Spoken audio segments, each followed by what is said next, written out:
Hey YouTube, Frogtoad here.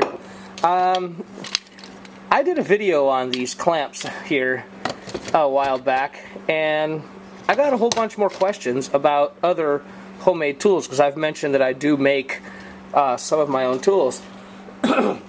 Excuse me. And figured, what the heck, I'll take a minute or so and just show you some of the other ones. Now these are the ones I just ran around and grabbed real quick, just to give you an idea. If y'all do any wood carving, you'll recognize the mallet. This is just a piece of ash that I got, and I get wood here locally, mostly out of Mississippi, Louisiana, and I got a future video coming that's going to show you how I deal with it when I get it. But for those of you who don't know what this is, it's just to strike chisels, different kinds of carving tools. And this, like a lot of the other ones, the nice thing about it is when they do get all dented up and worn out, it can just go in the fireplace, or the chimenea in my case. And so there's that one, and we'll put it right there in the middle of the burn spot. Here's another wood mallet. Now, I use this one around the shop quite a bit. It's good for, you know, striking other pieces of wood. Say you're putting together furniture, or repairing something, and you don't want to hit it with a metal hammer. So that's what these are for. This is a Mississippi gum handle and an ash head again. Actually, this might be beech. In fact, now that I think about it, it probably is beech. And I don't know how well the camera's showing that, but it's just split with a piece of Osage orange driven inside, and then yeah, I've got some West System epoxy resin in there holding it too. And this is just a smaller version of the one I showed you, and as you can see, I use it quite a bit. Now, you know, once the end gets beat up, because I mean, you can see there's glue stains on it, things like that, I tend to just hit them with the belt sander, sand them down, smooth again. If they get really rough, just stick them in the chop saw and clean them back up, and the head will just get smaller and smaller and smaller. As you can see, this one's already shrunk down a bit, you know. And then when it's done, again, just into the wood pile it goes, and it's also pinned with Osage orange. Then there's this one, real primitive, you know, and this one I actually built using just primitive tools.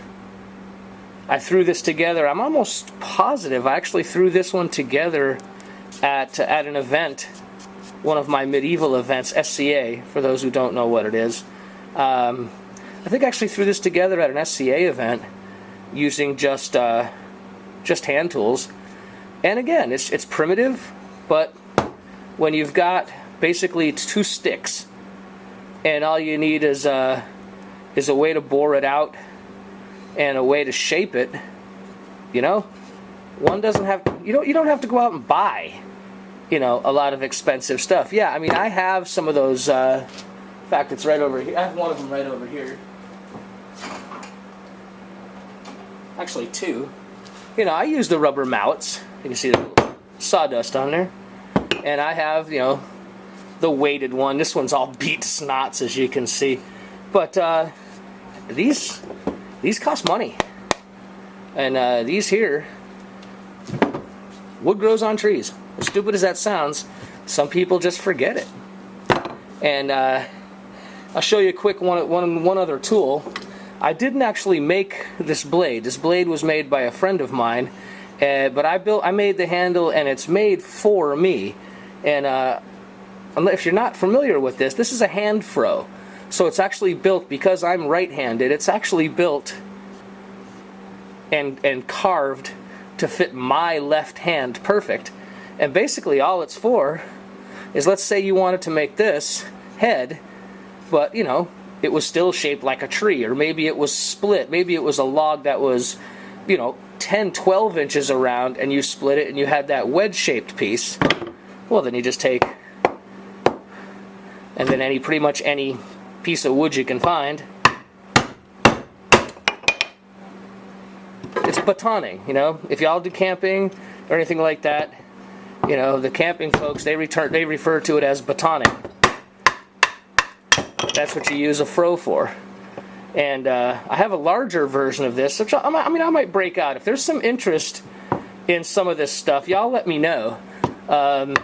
If you've never used a froe to make shingles or to split wood, not maybe necessarily for firewood, because anything that'll split firewood, you can certainly split wood chunks to make tools or anything else out of. So that's it for now. Make stuff when you can make stuff. Save money, learn skills. Fair winds, y'all. Have a great day.